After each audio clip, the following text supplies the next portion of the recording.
Hey everyone, and welcome to Nerfcast. This is Josh. And this is Shawn. So, Shawn, what are we talking about today? How about you stop asking me for ideas, because it's getting a little bit old. Instead, we're going to have our good buddy, David Henry, who commented on our YouTube video for the Rebel line the other day. He actually asked us a question that he wanted us to address on the show. And I quote, "Great podcast." Thank you, David. Thanks. "Got me through a long day at work.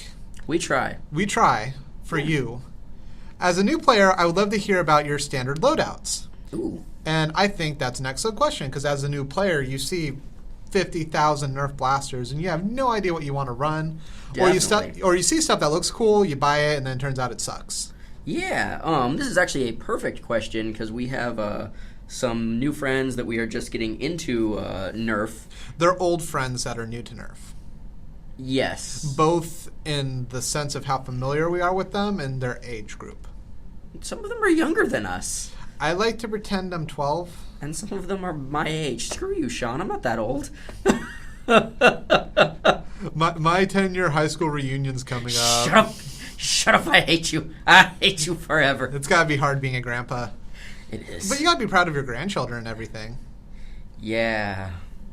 Yeah. Maybe if you bought them Nerf guns, they would love you. No, they're mine. No. My Nerf guns. That's They why get nothing. That's why they love Uncle Shawn. It's just sounding kind of pedophilic when I say it out loud. That's a fun word. Anywho, let's get back to the loadouts. Yes, loadouts in Lodi.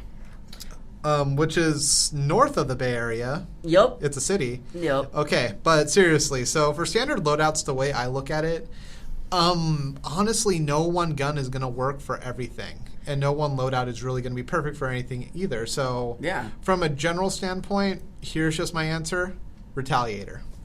Yeah, I mean, we've both gone through a lot of different loadouts since we started nerfing, and I think it's always changing up and evolving, and I think it's also very much based on what game type you're doing. Retaliator. Retaliator is it's a solid blaster. It might not be for you, but it's as if you were going to get one blaster and you had no idea about anything, yeah, I would say try out the Retaliator. Retaliator. Or the Strife. Actually, it's the Strife, like a Retaliator, but it's semi-automatic. So let's look at these two blasters, because they are both very similar in size, dimension. Performance is going to be slightly different between them. So I'd say, starting off with the Retaliator, what's very nice about it, it's what I would call a mechanical blaster. It's using a plunger system to launch its darts. With that, you get a certain level of reliability with that. I agree. So, for example, when you cock the mechanism, you know roughly where the dart's going to go, how fast it's going to shoot.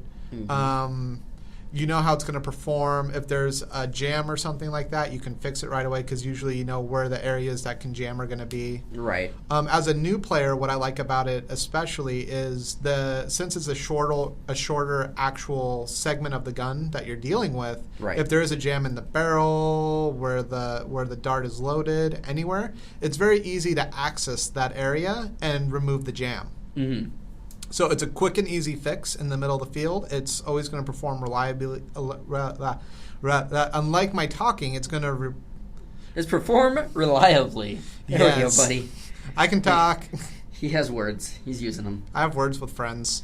The other nice thing is, as an introductory blaster, it comes with a barrel, which most people tend to not end up using because it hinders performance. And it comes with a stock. And the stock is pretty nice, too. I mean, you don't have to worry about recoil on a Nerf blaster or anything like that, per se.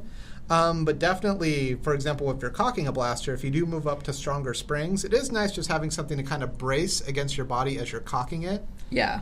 Yeah, I mean, it can make priming a bit easier. It may or may not fit your playstyle, but since it's detachable, it's something that you can choose to use or choose not to use, and it's nice that for the cost of the blaster, you're going to get that as well. It's an accessory that you can't buy on its own, so if you do upgrade to other blasters that you might want a stock for, you can always repurpose it later.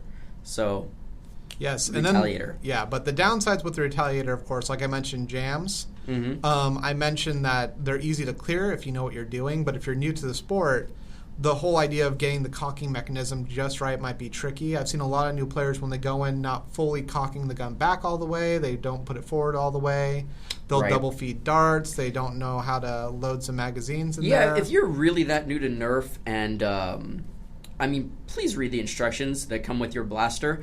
You'd be surprised how many times we are displaying Nerf blasters for new people, and the first thing they do is either try to throw a mag in or take a mag out or do something, and we're like, whoa, you have to prime the blaster first while it's in the back position. You have to put a magazine in and then put it forward, and then you fire, and you continue to repeat this process. You're surprised how many people just think like, oh yeah, I'm just gonna take things apart. Yeah, I'm doing it, guys. That was amazing because Josh was flailing his arms while that was going on too, which is pretty accurate. A lot of people, when they see new blasters, they want to pick them up. They want to start using them. They're very excited. Mm-hmm. But especially if you have new friends to the sport or you're new to the sport, there's no shame in just asking how to use a blaster properly. Yeah. Heck, even sometimes I pick up a blaster and I'll try and cock it real quick after it's been a while since I last played, and I'll be like, oh, I didn't cock it all the way back, or it didn't go all the way forward. Exactly. So it's just a little something to note, because a lot of people expect it to perform like airsoft or maybe paintball, or the way that they see guns in films and things like that, and just the magazine's just going to pop out and load in, and that's not how Nerf blasters work for the most part. I think you also get this generation of people who grew up playing video games and playing first-person shooters. Right. So to them, shooting a gun is as easily as just pulling a trigger, and that's all you have to do. Right. Which isn't the case with, I think, anything really.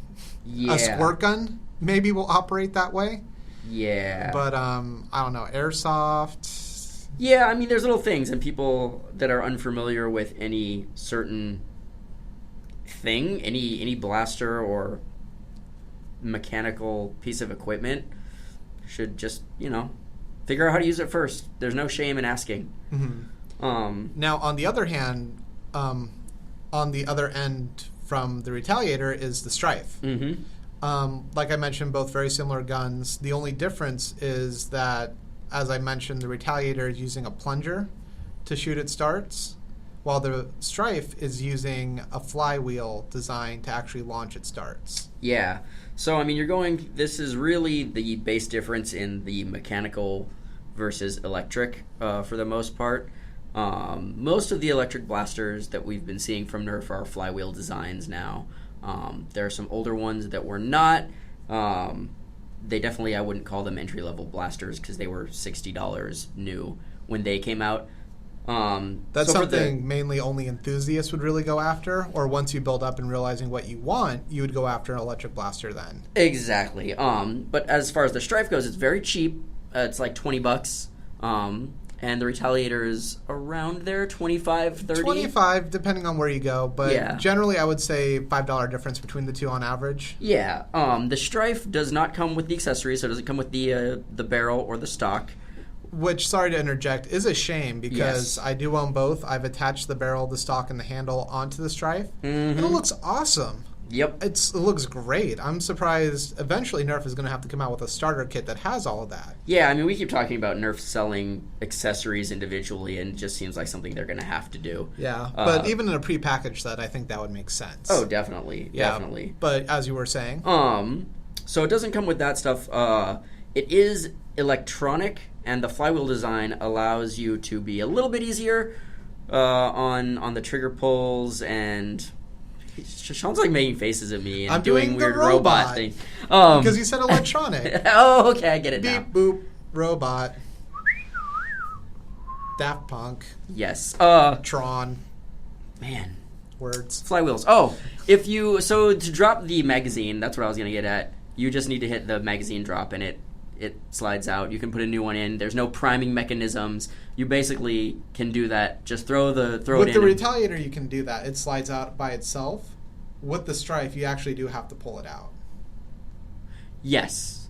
Well, I mean, both of them have a mechanism that you need to press a button, push the button. But That's what I'm saying. Yeah, with the Retaliator, you can press the button and the magazine will just drop on its own. Yeah, and I think that's more to do with the design of that particular blaster. I wouldn't say that that's necessarily something you find in all mechanical blasters. Oh, no, I was just talking about the Strife, sorry. Yeah. But, I mean, that's one thing where I've seen people come up to the Strife, try to do that same thing, and boom, it pops out. They can throw one in. They don't have to prime anything. Once it's in, as long as there's batteries in it, they can hold down the little rev trigger and then pull the actual trigger to start firing darts. Mm-hmm. So it's a little bit more user-friendly in just the idea of, I don't have to have the blaster primed in the back position in order to put in a new magazine. Mm-hmm. That doesn't necessarily make it better or worse. It's just, I think, personal preference and, yeah. No, I definitely agree with that. The one thing I will say, a con with all flywheel blasters, and of course this is something I encounter personally because 9 times out of 10, if I have an electric blaster, I'm going to do a voltage mod of some kind on it. Right. Since you're dealing with voltage, a lot of times when you're revving up the flywheel, the difference between your first shot and then the second and third shot consecutively are going to perform different. Right. Just because it's how much power is running into the flywheels. Right. I mean, you can give it a second to rev back up and get back to that full speed, and you're going to get the same sort of distance and power behind the second dart, but it almost defeats the purpose of being able to shoot really quickly, fast, yes. Which is the advantage of the flywheel blaster for the most part. Yeah, so it's kind of a cadence you have to break down and learn. And actually, speaking of that, there is one major thing about the Strife that needs to be mentioned. So there is a new design actually for it that hasn't been done in electric blasters before, where it's a bar that is right above where the dart loads. Basically, that bar's job is to sense when a dart is in place. Right. That way it knows to basically push your dart forward into the flywheels and launch it. Now, the problem with that is if you have darts that happen to be a little bit misshapen, your magazines that are older are not pushing the dart all the way up, or sometimes it's just finicky, that bar is not going to be pressed in when the dart's there, and the blaster will not fire. Right. It's there to basically help regulate your firing speed a little bit, and of course if your magazine's empty, you'll know it's empty instead of just dry firing it. Yeah. Which, of course, with an electronic blaster, it doesn't affect anything. With a mechanical blaster that uses a plunger, dry firing can be bad, especially if you remove the air restrictor. But it's there to help you. It ends up hurting you a little bit. Just last week, I was using a Strife. Everything was fine with how it was operating, but the bar wasn't sensing that the dart was in place, so I had a dead blaster on the field. Yeah. That everything else was working fine, no jams, magazine was fine, everything was perfectly good with it, just the Strife was acting up a little bit. Yeah, I've seen this happen with multiple Strifes, and it's something that we've seen online in the Nerf community. People have widely reported this, and it does kind of suck, because other than that, the Strife is a solid blaster. Primo.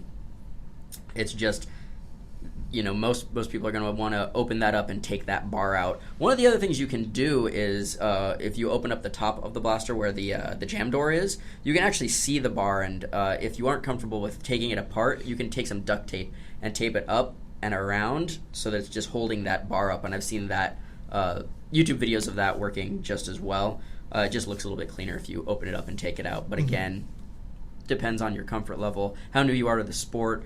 You can always talk to other people too if you're going to your first Nerf game. It's literally a 10-minute mod. I mean, someone there might just say, yeah, I've got a screwdriver, let me just take it out for you, or I've got some duct tape, let me tape it up for you, something like that. So yeah, it's a quick, easy fix. Yeah. It's just your level of comfort for how in-depth you want to get with opening up your blaster, especially if you're a new player. Right.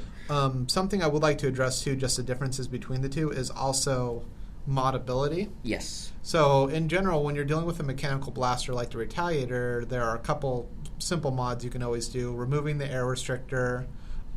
Which you don't really have to do on the Retaliator, I want to point out, as the new air restrictors are pretty solid. When a dart is back, it actually allows almost full air flow through them.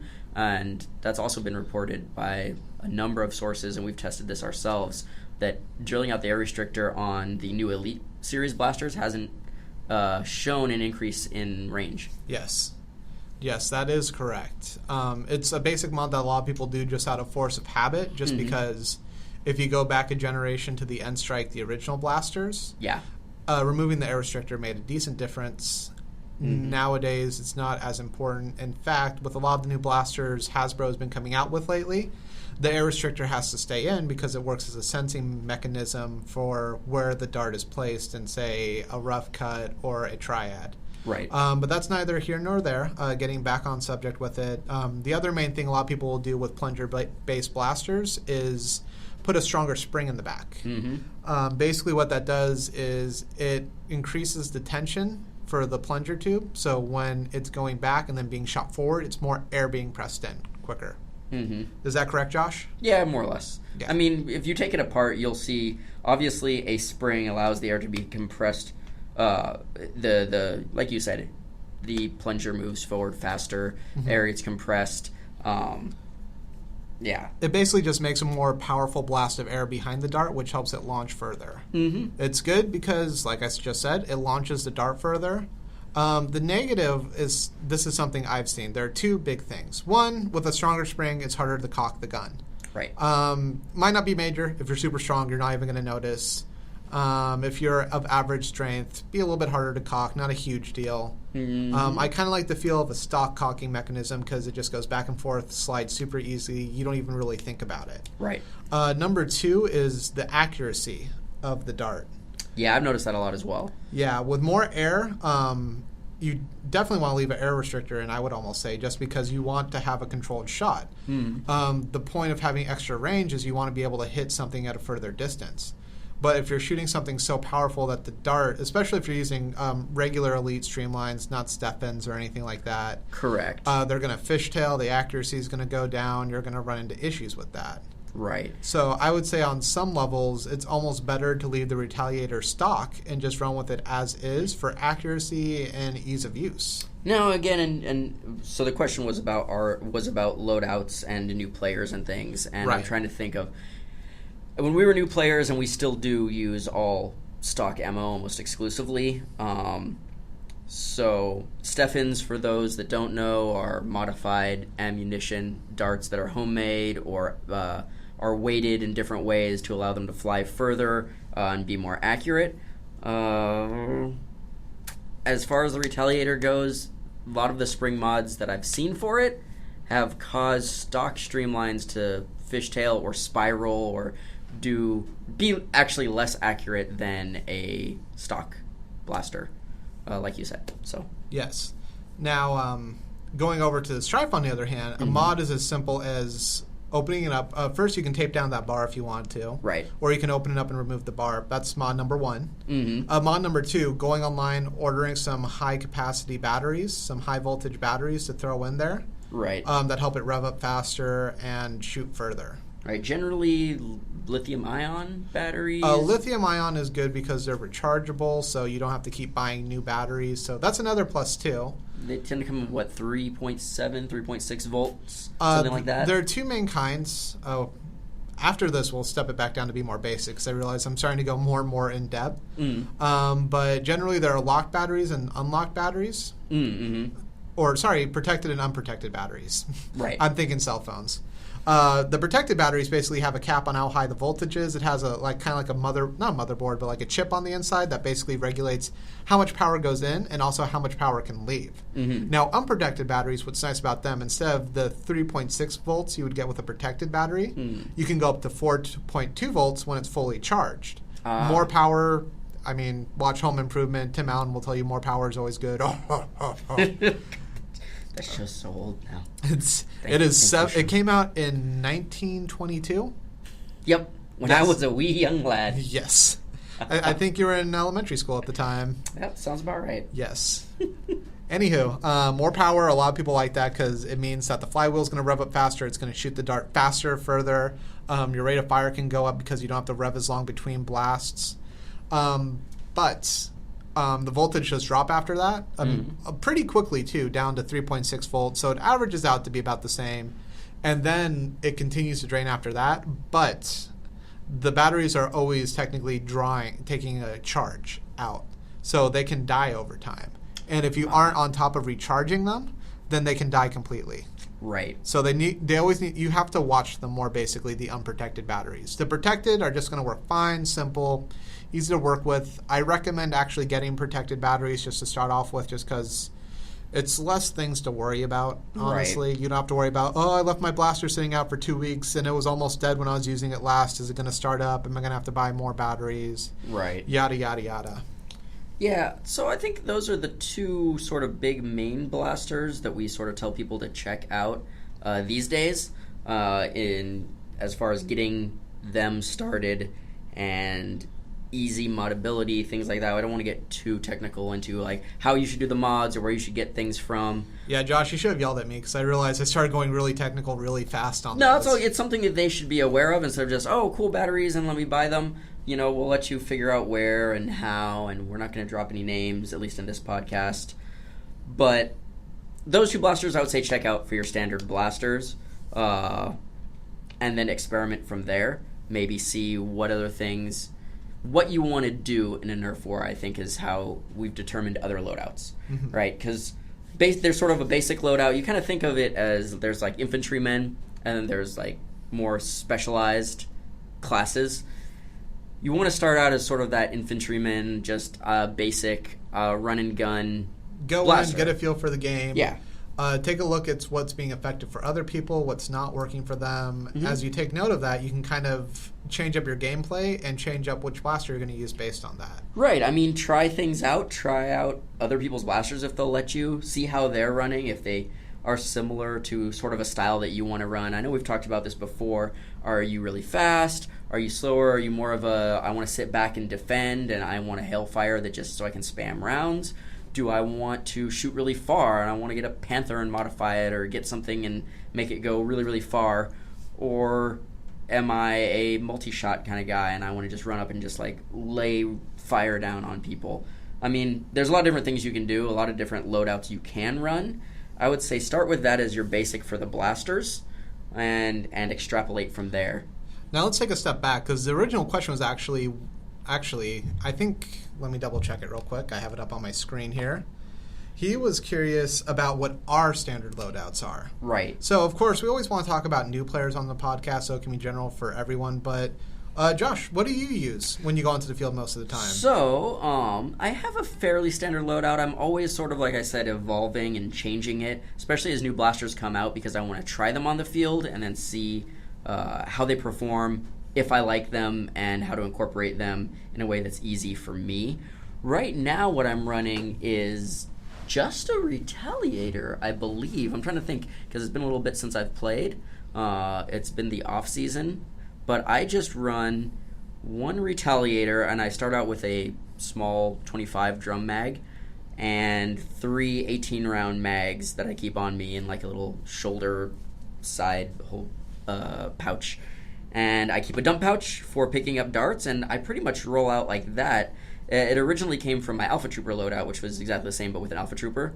When the Retaliator came out, it was just getting better ranges and the Elite series. So pretty much I'm waiting on the Elite Alpha Trooper. When that comes out, I'll be switching up to that, and I'm good to go. I've contemplated throwing different things into my arsenal. I've toyed around with adding a Panther or a Strife or a Rough Cut, but that's sort of my basic loadout. I use that for most games, and then if I want to add a blaster or switch anything up, I do that sort of on the fly. But that's about it for me. Yeah, so what I run is actually very similar to Josh. I'm also, 9 times out of 10, I'm running around with a Retaliator and using that just because I enjoy the reliability. I feel like it always functions. It's only jammed on me 2 or 3 times, not very many. The Alpha Trooper, I was having some jam issues after I did my initial mod with... yeah, we both modded the Alpha Trooper, and we had some issues with the kit we were using. Yeah. Yeah, so with that, like I was talking about earlier, at this point, honestly, for our game types, what we use, I would like to go unmodded. So when the new... let's just talk future, because like I said, Josh's loadout is basically my loadout. Yep. The only difference is I use a gun holster that was for a paintball gun originally. Right. On my side, and I'll run around with my Retaliator in there. Right. Just because if I'm doing capture to flag, it is kind of nice to have both hands free to grab and just run and not worry about fumbling with your fumbling with your blaster in hand too. Correct. Especially because I don't want to drop it or damage it or anything like that. Oh, definitely, definitely. But the ideal loadout that I'm kind of looking at right now would probably be something along the lines of an elite alpha trooper. That'd be my main. Having that on like a sling or something like that, so when it's out or I'm done, I can kind of just have it draped down. I'd still use my holster on my right side, and that would carry a strife probably. Yeah. Just because I'd be switching from mechanical to a fast shooting. Quick secondary, you can just pull it out and fire without needing to prime. Yeah. It's great for cover fire because it's not going to be accurate, but it'll make people back off. Right. I'd be using the Alpha Trooper for my accurate shots. After that, this is the part I'm really debating right now. I have a quiver that holds my rough cut really well.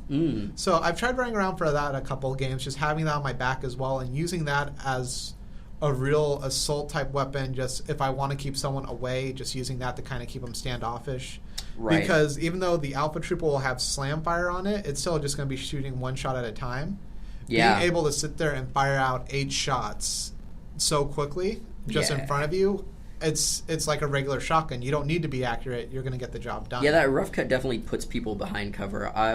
We've played a few just like small, not like big games, but just sort of a friendly little 4-man, 6-man games, and I've had people use the rough cut on me, and it definitely keeps me behind cover more than a regular blaster would, because regular blasters, I'm like, all right, I'm going to go out, and if they shoot at me, I can probably dodge it. When I see a rough cut and they're shooting 2, I can't really go one way or the other. I mean, yeah, you can still just run and try to dodge, but a lot of times I'm like, well, I better like jump behind something because it's going to be really tough to dodge 2 darts, and they're coming from a decent distance apart.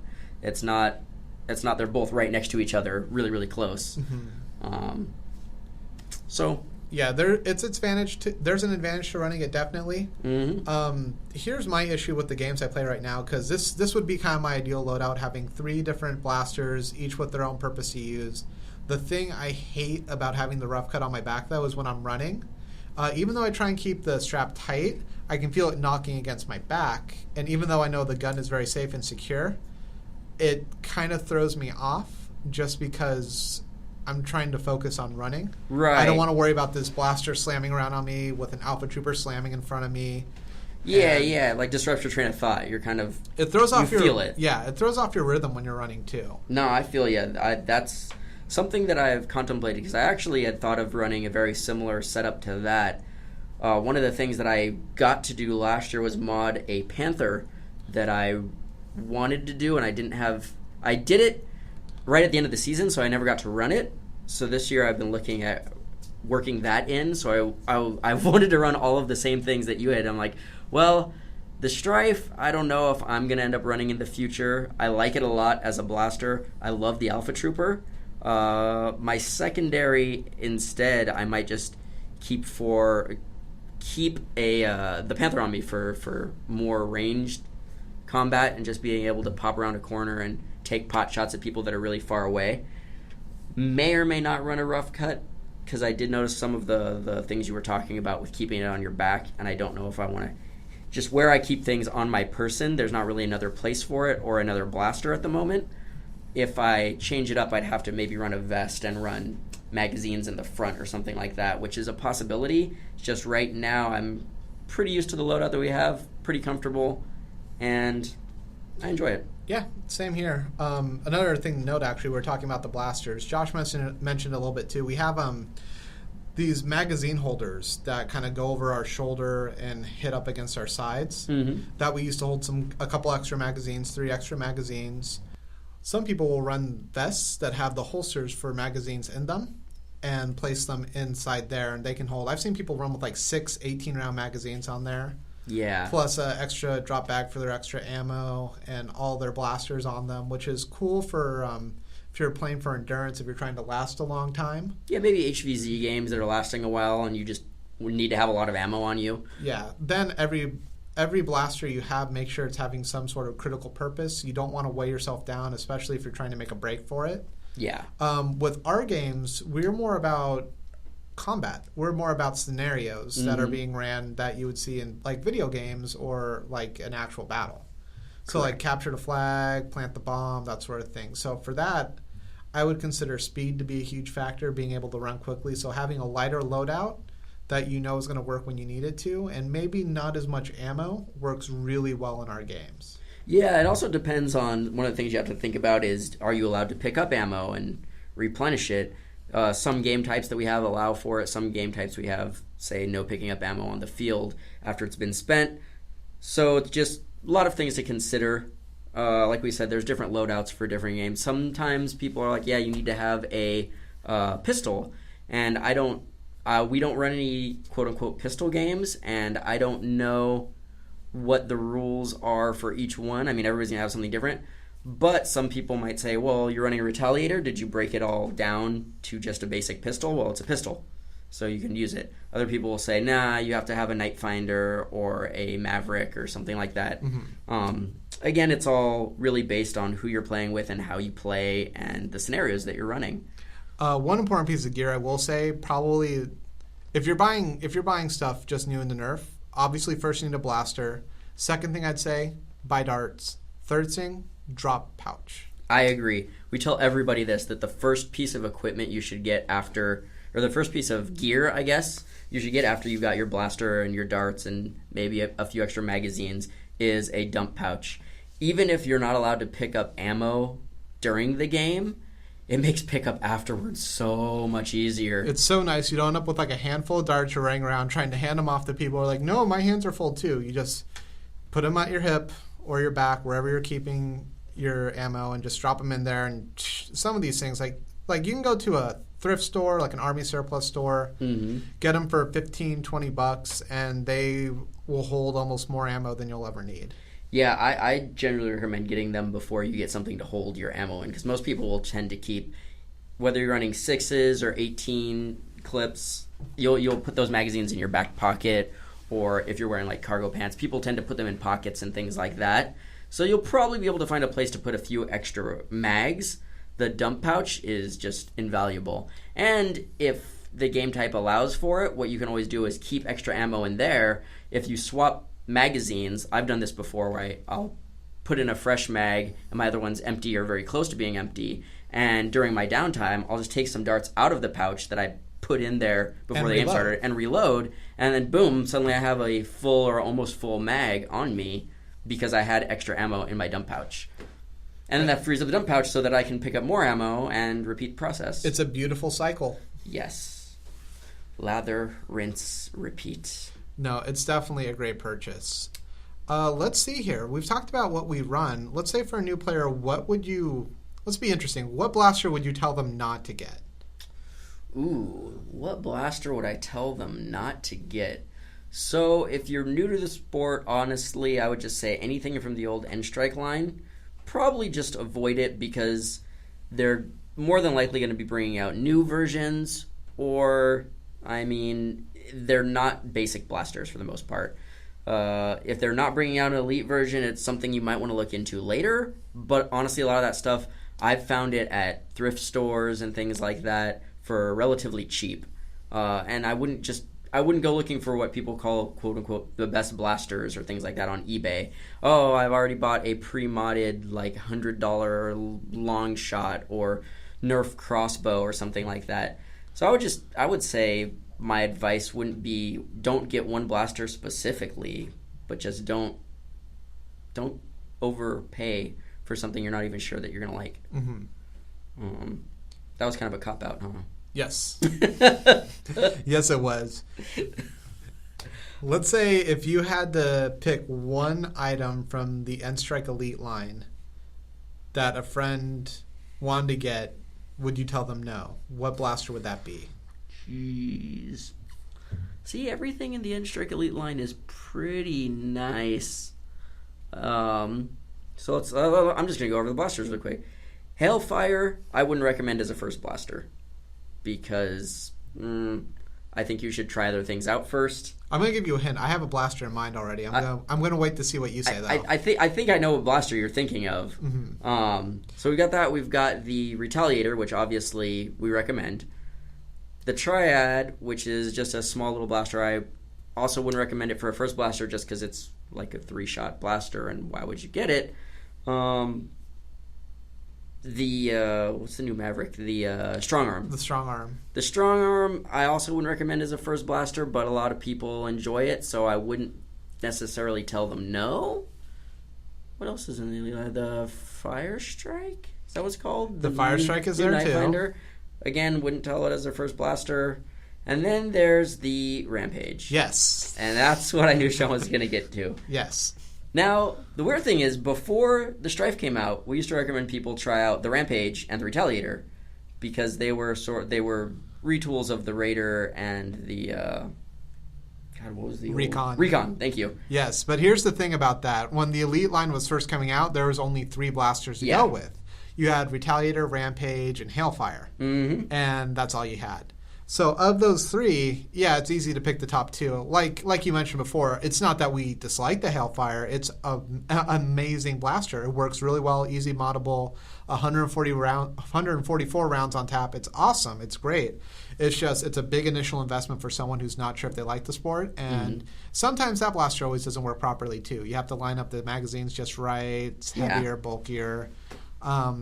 But the Rampage, I don't want to say I hate the Rampage. I just feel like whenever we have a new player using one, it jams. It jams. There are issues with it. And design-wise, there's something so stupid about it too. So these have access doors where you can get in and try and fix jams. Here's the thing though. If you double feed a dart and it jams it that way, so the blaster is stuck in the prime position, you can't cock it back. The only way to open up that jam door, if you haven't modified it, is the gun has to be cocked back. Yeah. So if it's double fed and stuck forward, you can't open up that jam door to clear the jam. And for some reason, it's always stuck in the forward position. It's never, it's jammed kind of in the middle and I can open it up. It's always, I've seen the same jam happen, at least 10, 15 times at this point from new players. Every time we have a new player walk in with one, they jam it at least 2 to 3 times per game. Yeah. Per the day. Sorry, not per game. Yeah. But they always jam it. And it's not necessarily their fault because with this guy, like I mentioned, the cocking mechanism isn't super obvious with it. I mean, there's a handle back forth, right? But you have to pull it all the way back, wait for that first click, all the way forward. Not halfway forward, not almost there, not even a centimeter away from the front. You have to slam it. Yeah. And if it's a new blaster, you're like, I don't want to break this. I feel like I'm going to tear it in half doing that. Yeah. And then you end up with double feeds, and then you have problems. And because the barrel is so long, too, and can't be detached, you can't just get in there easily from the barrel entrance either. Yeah. Not only that, but there's a little flap door that blocks you from getting in from the back.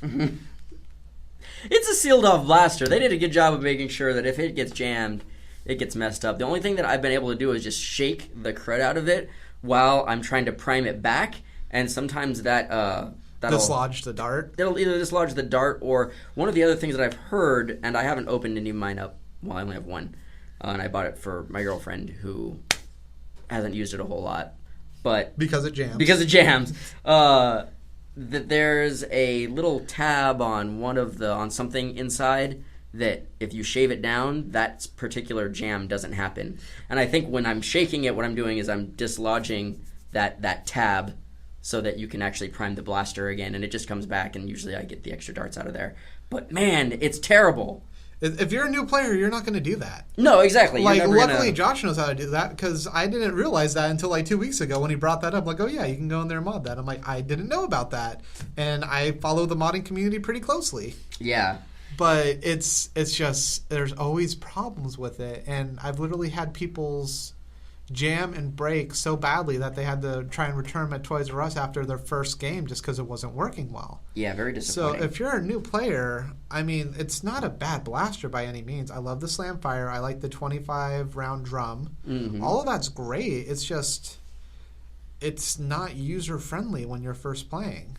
Yeah, it's really strange because the Raider used to be great. Yeah, I've had very few problems with the Raider. Yeah, we used to give those to new players. They would have fun with them. They liked the fact that it came with a big 36-round drum. And the Slamfire, they could just spam. So people usually tended to gravitate towards that because it had a lot of ammo. It looked kind of cool. It was easy for them to use. And it came with a stock and things like that. New one does not come with a stock like the old one did. It comes with a smaller magazine. It's only 25 instead of 36, which is nice. The shape is different and things like that. But really, it's just that jam. The fact that it does that has just made every time I'm just like, you know what, just kind of stay away from that. Plus, use this instead. Plus, it's a bigger blaster, too. Yeah. I mean, not that that's a bad thing, but like I said, I have a holster I use that I can put my Retaliator in. A lot of people make duct tape holsters, too. It is nice just being able to set your gun down in your pocket and not worry about it. Mm-hmm. With this guy, since it's a little bit larger, it's a pain to store, too. Yeah. You know? I want to emphasize this. I don't think it's a bad blaster by design. I just don't think it's user-friendly when you're first playing. Yeah. Yeah, no, I agree. But one of the blasters you mentioned earlier, and this is funny because this is a kind of complete turnaround for me. I used to criticize people for getting their Mavericks for their first blaster. Yep. I'm always like, everyone always gets them because they're cheap, they look fun, they look like a revolver, whatever.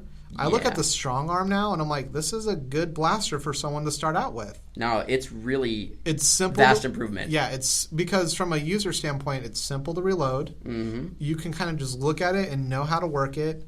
It even has slam fire on it now, and it's getting elite ranges. Yeah. So there is a lot there that I like about it. That I would say I would tell people to get the Strong Arm over the frickin' Rampage. Yeah, honestly, it might be. I'm trying to think of the blasters in the elite line. Like I said, Retaliator, definitely tell them to start with that. Strife next up because that's awesome. I would probably say Rough Cut next, just because the Rough Cut is so sweet. It's so sweet. It's so awesome. Really easy to use too. It is by the way, super easy to disclaimer use. for the Rough Cut too. Apparently, there's a spring that the air restrictor used to sense if the dart's in there. Right. If you leave the Rough Cut or the Triad loaded for too long with the darts in there, it can wear out that spring and make the sensing system not work properly. Right, it'll start to fire more than just the 2 darts sometimes or something like that. So when you're not using the Rough Cut or the Triad, take the darts out. Yeah, leave your stuff unloaded. Clips / magazines, blasters, just leave things unloaded. Put your darts in a Ziploc bag or a Tupperware. But good disclaimer, good catch. Yeah, I would go in that order. I would say either get one of the two, either the Strife or the Retaliator. And then if they really didn't want one of those, then I would say either the Rough Cut or the Strong Arm. I agree with you. The Strong Arm, so much better. The Maverick, the problem that I used to have with it wasn't the fact that it, wasn't necessarily clip fed, or that it was, a lot of people's first blaster. What I just didn't like about it was just the ranges just sucked, and there was the mods on it just all kind of sucked too. It was like, well, if you heavily mod it, maybe you can get some distance out of it. Other than that, people are just like, throw pennies behind the spring, and take out the air restrictors, you're getting better ranges. And I'm like, no, the ranges still suck. They're still terrible. And I don't even have like the ease of access of being able to throw more ammo in it like I do on any other clip-fed blaster. But the Strong Arm, holy crud, they did so much work on that. I mean, it has basically the drop mod that you used to have to do on the Maverick, where you can put in more than one dart at a time, and the little the cylinder comes almost all the way out. You can spin it and whatnot. The ranges are awesome, and like you said, the slam fire and stuff. It's really a huge improvement over what they had before with the Maverick. Oh, definitely. I totally agree with that. And one key component too, uses streamlined darts, uses elite darts. Yeah. That's so nice that you don't have to worry about carrying 2 different types of ammo. You don't have to have whistlers or dart tag darts. Yeah, the Maverick did use. It came with the whistlers, right? Yes. Yeah, see? So many reasons I didn't like that blaster. Yeah, now I love that everything is just kind of moving towards streamline, just because you have one ammo type you use for all your blasters. A lot more stuff can work with the clip system, even if it doesn't have a magazine to go, like a magazine insertion slot now. You can still use the same ammo and have it on the field and not feel like you're disadvantaged or having to bring a lot of your own ammo because of that. No, I agree. I really love the fact they decided to do that. Yeah, so great idea on their part. I would recommend that as a starting blaster, honestly. I would still say the Retaliator or Strife easily above that, 9 times out of 10. Right. But if you're looking for a fun secondary, that is a great blaster. Bring it to the office. You're not going to feel like it's a Maverick where it's rinky-dink and small. It's going to work great. Yeah, no, I agree. Great first blaster. Tons of fun. Yeah, I'm trying to think of what else, loadouts and things like that for new people. Yeah, and one last recommendation I think I would have for people is after you buy your new blasters, if you're curious about what gear to get, lots of people on YouTube give tutorials, but what I like is go down to an Army surplus store, look around, and you kind of, after your first game, you kind of see things are going to be nice. Like, oh, a thing to hold my magazines. That's awesome. A dump pouch. That's awesome. Boots if you're playing in a special terrain environment, special pants, a giant shovel to hit people over the head with, Yeah, all the things essentials. that you need. Yeah, definitely. A latrine. Yeah, I mean, you need to dig those trenches so you can have Nerf trench warfare. Yes. Stuff like that. All the things. Yeah. So, final thoughts, Josh? Final thoughts. The Elite line, it's a great time for Nerf. Just about any of the blasters you can come in, get started. They're going to be decent choices. Pretty much that's it. There's no one great first blaster. As for your loadout, it's going to depend on what you buy. But you can keep things that are fairly simple, fairly generic, and then build onto them later. Yeah, if it's one note I would probably have is don't feel ashamed to start small. Don't feel obligated to buy the most expensive stuff out there to be competitive. Feel free to start with a strong arm or just a retaliator. You don't have to go out and buy 18-round magazines to feel competitive. Just go in, see if you like the sport. I almost guarantee you'll have a good time. I've yet to meet someone who has played and not enjoyed it.